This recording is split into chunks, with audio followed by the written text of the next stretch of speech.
नमस्कार दोस्तों, मैं सूर्य प्रकाश शिक्षालय के मंच पे आप लोगों का स्वागत करता हूं। और दैनिक घटना चक्र के सीरीज में आज 13 सितंबर की महत्वपूर्ण घटनाओं एवं समाचारों को लेकर उपस्थित हुआ हूं, जो कि प्रश्न उत्तर के प्रारूप में है। पहला, कि पाकिस्तान के किस शहर में सिया विरोधी प्रदर्शन में हजारों की संख्या में लोगों ने प्रदर्शन कर लिया है ना। तो सिया विरोधी प्रदर्शन में पाकिस्तान के कराची शहर में व्यापक आंदोलन हुआ है। और देखिए, पाकिस्तान के कराची शहर में सिया विरोधी प्रदर्शन के दौरान हजारों की संख्या में जन सैलाब सड़कों पर उतर गया, और जिसमें सांप्रदायिक दंगा भड़कने की आशंका उत्पन्न हो गई। इस दौरान आतंकी संगठन सिपाही साहब के बैनर तले नारे लगाए जा रहे थे कि सिया काफिर हैं, सिया काफिर हैं। देखिए, पिछले माह जो आशूरा जुलूस निकला था जो मुहर्रम के दौरान, तो उसमें कुछ सिया नेताओं ने सुन्नी भावनाओं के विरोध में अपमानजनक बयान दिए थे, जिसके विरोध में कराची में ये प्रदर्शन हो रहा है सियाओं के विरुद्ध, सुन्नियों के द्वारा। ठीक है। अगला सवाल, कि आईपीएल के इतिहास में पहली बार अमेरिकी खिलाड़ी भाग लेगा, वो कौन है? पहली बार अमेरिकी खिलाड़ी भाग लेगा, वो कौन खिलाड़ी जो अमेरिका के हैं, अमेरिका से खेलते हैं, तो वो है अली खान। देखिए, आईपीएल के इतिहास में पहली बार अमेरिकी क्रिकेटर खेलता हुआ दिखाई पड़ेगा, जो कि कोलकाता नाइट राइडर्स की ओर से खेलेगा। उसका नाम है अली खान। और वो अभी हाल ही में जो कैरेबियन प्रीमियर लीग हुआ था, उसमें वो त्रिवागो नाइट राइडर्स की तरफ से खेले थे, और त्रिवागो नाइट राइडर्स अपराजय रही थी पूरे ये कैरेबियन प्रीमियर लीग में, है ना। और उसके जो ओनर है वो है कोलकाता नाइट राइडर्स के ओनर शाहरुख खान ही है। त्रिवागो नाइट राइडर्स के ओनर, कोलकाता नाइट राइडर्स के ओनर शाहरुख खान ही है। तो उनका जो टीम है जो कि कैरेबियन प्रीमियर लीग में खेल रहा था, तो उसमें अली खान वहाँ उसी त्रिवागो नाइट राइडर्स की ओर से खेल रहे थे, और उनका चयन किया गया कोलकाता नाइट राइडर्स के लिए। तो वो अमेरिका के पहले खिलाड़ी जो कि आईपीएल खेलेंगे। ठीक है। अगला सवाल, उच्चतम न्यायालय के पूर्व न्यायाधीश, कौन से पूर्व न्यायाधीश ने भगोड़े हीरा कारोबारी नीरव मोदी के बचाव करने और उसके पक्ष में गवाही दी है? तो वो हैं मार्केंड काटजू, वो हैं पूर्व न्यायाधीश उच्चतम न्यायालय के मार्केंड काटजू। देखिए, भगोड़े हीरा कारोबारी नीरव मोदी के प्रत्यर्पण के लिए एक मामला चल रहा है ब्रिटेन की अदालत में। तो उस अदालत में भारत के उच्चतम न्यायालय के रिटायर्ड न्यायाधीश मार्केंडे काटजू ने भारत से लाइव वीडियो लिंक के द्वारा नीरव मोदी के पक्ष में गवाही दी।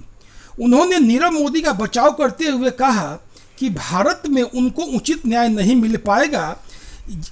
उन्होंने कहा कि भारत की न्यायपालिका का अधिकांश हिस्सा भ्रष्ट है और जांच एजेंसियां सत्ताधारी सरकार की ओर से कार्य करती है। देखिए, जो नीरव मोदी ने इस आधार पर अपने प्रत्यर्पण का विरोध किया था कि भारत में उनके साथ न्याय नहीं होगा, तो उनका केस ब्रिटेन की अदालत में ही चले। तो उस संदर्भ में जो सुनवाई हो रही है ब्रिटिश अदालत में, तो वहाँ पे मार्केंड काटजू ने नीरव मोदी के पक्ष में बयान दिया और कहा कि भारत में उनके साथ न्याय नहीं होगा। यह कि बहुत संवेदनशील मामला है, और ये भारत के कहीं ना कहीं प्रतिष्ठा को आज उस पर धक्का लगता है कि भारत का एक पूर्व न्यायाधीश इस तरह का बयानबाजी भारत के बारे में कर रहा है, और एक भगोड़े कारोबारी का साथ दे रहा है, जो कि भारत के करोड़ों रुपये को लेकर, भारतीय संपदा को लेकर यहाँ से भाग गया है। उसने बैंक के पैसों के साथ धोखाधड़ी की और उसका बचाव कर रहे हैं। तो ये कुछ बहुत हद तक शर्मनाक है ना, ये शर्मनाक है।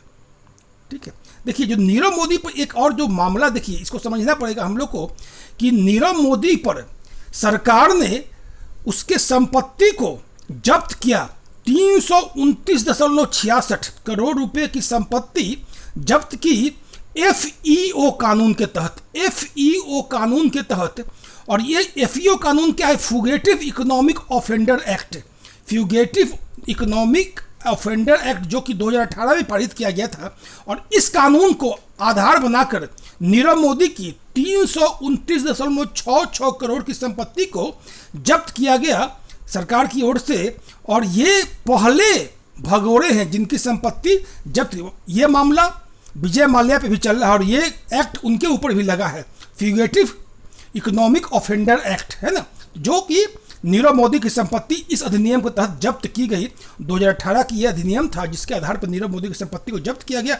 अब नीरव मोदी को प्रत्यर्पण की बारी है, तो उनके प्रत्यर्पण का उन्होंने विरोध किया कि भारत में उनके साथ न्याय नहीं होगा। तो इस संदर्भ में मार्केंड काटजू ने उनके बचाव किया, जो कि भारत के लिए काफ़ी शर्मनाक है और भारत की कहीं ना कहीं भारत के विश्व परिप्रेक्ष्य में भारत का एक गरिमा का हनन किया गया है मार्केंड काटजू के द्वारा, जो कि एक ये भगोड़े का साथ दे रहे हैं, है ना।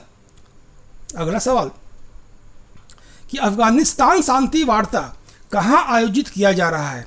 तो अफगानिस्तान शांति वार्ता कतर की राजधानी दोहा में आयोजित किया जा रहा है।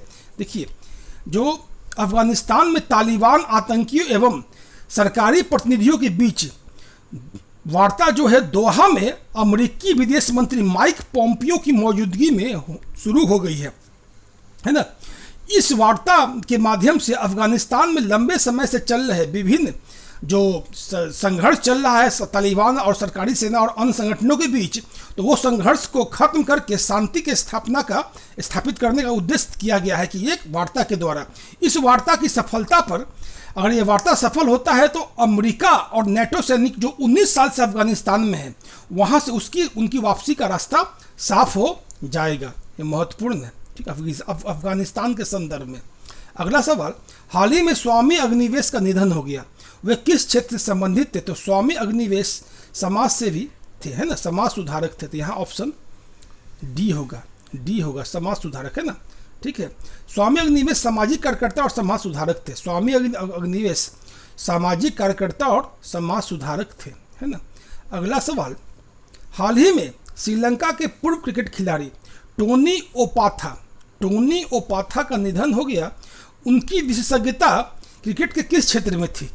तो वो तेज गेंदबाज थे, श्रीलंका के तेज गेंदबाज थे टोनी ओपाथा, जिनका निधन हो गया। श्रीलंका के पूर्व तेज गेंदबाज टोनी ओपाथा का निधन हो गया। उन्होंने 1975 से 1989 तक श्रीलंका टीम का प्रतिनिधित्व किया था। वे श्रीलंका के पहले खिलाड़ी थे जिसने इंग्लिश में इंग्लैंड की क्लब क्रिकेट खेला था, इंग्लैंड का काउंटी क्रिकेट खेला था, है ना। तो वो पहले खिलाड़ी थे। अगला सवाल, किस देश की वैज्ञानिक ली मेंग ने सनसनीखेज दावा किया है कि कोरोना वायरस मानव निर्मित है। वैज्ञानिक है ली मेंग, उन्होंने एक दावा किया कि कोरोना वायरस मानव निर्मित है। तो वो कहाँ के वैज्ञानिक, तो वो चीन के ही वैज्ञानिक हैं। और उनका कहना है कि चीनी वैज्ञानिक ली मेंग ने सनसनीखेज दावा किया है कि कोरोना वायरस मानव निर्मित है। उनका दावा है कि कोरोना वायरस वुहान के मीट मार्केट से नहीं बल्कि वुहान के लैब से निर्मित हुआ है। उन्होंने कहा है कि उनके पास इस संबंध में ठोस एवं पर्याप्त सबूत है ना। उनके इस दावे के बाद जिनपिंग सरकार की धमकी के मद्देनजर उन्होंने अमेरिका में शरण ले लिया है। अमेरिका में वो रह रही हैं, ठीक है।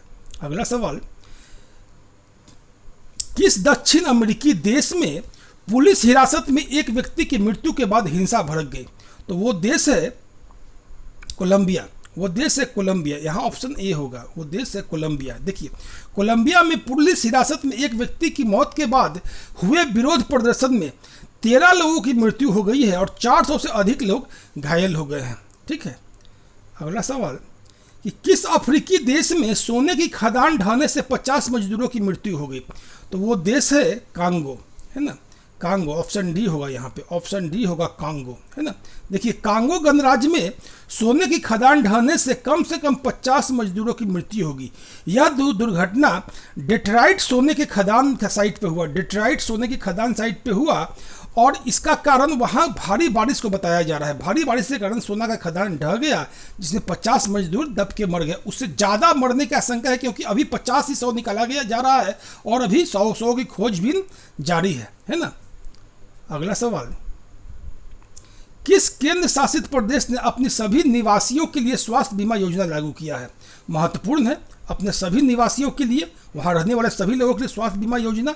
तो वो है जम्मू कश्मीर, वो केंद्र शासित प्रदेश है जम्मू कश्मीर। देखिए, जम्मू कश्मीर के उपराज्यपाल मनोज सिन्हा ने प्रदेश के सभी निवासियों के लिए मुफ्त स्वास्थ्य बीमा योजना लागू करने की घोषणा की है और इसके दायरे में वह सभी लोग आएंगे जो आयुष्मान भारत योजना में शामिल नहीं है और इससे लगभग वहाँ के 70 लाख लोगों को लाभ होगा, स्वास्थ्य बीमा योजना उनको मिलेगा मुफ्त में, है ना, महत्वपूर्ण है। देखिए अगला सवाल, विश्व वुशु चैंपियनशिप में गोल्ड मेडल जीतने वाली पूनम खत्री किस राज्य की है? तो पूनम खत्री है हरियाणा की, पूनम खत्री है हरियाणा की। देखिए यहाँ पे क्या हुआ कि वर्ष 2019 में संघाई में वहाँ 15वीं विश्व वुशु चैंपियनशिप का आयोजन किया गया था, जिसमें पूनम खत्री को रजत पदक मिला था, है ना। परंतु जिस खिलाड़ी को स्वर्ण पदक मिला था, ईरान की वो खिलाड़ी थी जिससे वो हारी थी, उनका डोप टेस्ट पॉजिटिव आ गया और जिसके कारण उनका गोल्ड मेडल उनसे लेकर के पूनम खत्री को प्रदान कर दिया गया। इस प्रकार पूनम खत्री को गोल्ड मेडल प्राप्त हुआ। और पूनम खत्री हरियाणा के रोहतक जिले के बहादुरगढ़ में की रहने वाली है ना, और वे अभी वर्तमान में सीमा सुरक्षा बल में बीएसएफ में एएसआई के पद पर भी कार्यरत है, एएसआई के पद पर भी कार्यरत है। अगला सवाल, कि किस भारतीय को विश्व स्वास्थ्य संगठन के स्वतंत्र पैनल में चुना गया है जो कि कोविड-19 महामारी से संबंधित रिपोर्ट तैयार करेगी, है ना। तो उनका नाम है प्रीति सूदन, उनका नाम है प्रीति सूदन, ऑप्शन सी होगा प्रीति सूदन, ठीक है। देखिए प्रीति सूदन है उनका नाम, प्रीति सूदन। भारत के पूर्व स्वास्थ्य सचिव प्रीति सूदन को विश्व स्वास्थ्य संगठन के स्वतंत्र पैनल में शामिल किया गया है। यह पैनल अंतर्राष्ट्रीय स्तर पर कोविड-19 महामारी से संबंधित अपनी रिपोर्ट 2021 तक वर्ल्ड हेल्थ असेंबली यानी WHO का जो असेंबली है उसको प्रस्तुत करेगी, वर्ल्ड हेल्थ असेंबली को प्रस्तुत करेगी। और इस पैनल में कुल 11 लोगों का चयन किया गया है, जिसमें प्रीति सूदन भी हैं। प्रीति सूदन 1982 बैच की IAS अधिकारी हैं जो कि आंध्र प्रदेश कैडर की हैं, आंध्र प्रदेश कैडर की हैं, ठीक है। अगला सवाल, कि किस बैंक ने जैविक कपास उत्पादकों के लिए सफल नामक एक नई उत्पादक योजना लॉन्च की है? तो वो बैंक का नाम है Bharatiya State Bank, B, option B होगा। देखिए देश की सबसे बड़े lender bank Bharatiya State Bank ने जैविक कपास उत्पादक किसानों के लिए सफल नामक स्कीम तैयार की है। इस योजना के अंतर्गत अब तक कोई लोन नहीं लेने वाले ऑर्गेनिक कॉटन प्रोड्यूसर को आसान शर्तों पर लोन उपलब्ध कराया जाएगा, ठीक है, महत्वपूर्ण है। अगला सवाल, लेटर्स टू मर्डर पुस्तक की लेखिका कौन है? तो उसकी लेखिका है भावना सोमैया, भावना, ऑप्शन डी होगा भावना सोमैया, है ना। देखिए प्रधानमंत्री नरेंद्र मोदी द्वारा जगत जननी माँ को लिखे गए पत्रों के संकलन के आधार पर भावना सोमैया द्वारा यह पुस्तक लिखी गई है। यानी कि नरेंद्र मोदी का पत्रों का संकलन है, वो जगत जननी के नाम से यानी अपने आराध्य माँ के नाम से ये इन पत्रों का हर रात वो अपना एक पत्र लिखते थे, वो डायरी के रूप में संकलित है। और उसी का पत्रों का संकलन भावना सोमैया ने इस पुस्तक में किया है, जिसका नाम है letters to the mother, letters to the mother, है ना। अगला सवाल, किस राज्य सरकार ने संस्कृत पांडुलिपियों के लिए डिजिटल पुस्तकालय का निर्माण किया है? तो इसका ऑप्शन ए होगा उत्तराखंड। उत्तराखंड सरकार ने संस्कृत पांडुलिपियों के लिए डिजिटल पुस्तकालय का निर्माण किया है। तो ये आज का जो महत्वपूर्ण घटना चक्र है यानी समाचार है, जिसका मैंने संकलन आप लोगों के सामने प्रस्तुत किया। आशा है कि यह आप लोगों को आने वाले परीक्षाओं में लाभ पहुंचाएगा। और अगर आप लोगों को अगर मेरा ये कार्यक्रम, मेरा इस प्रस्तुति में कुछ सुधार चाहिए तो उसके लिए आप कमेंट्स कर सकते हैं। मैं कोशिश करूंगा अपने तरफ से कि अपने आप में अधिकतम सुधार करूं और आप लोगों के परीक्षा उपयोगी महत्वपूर्ण घटना चक्र को आपके सामने उपलब्ध कराऊं।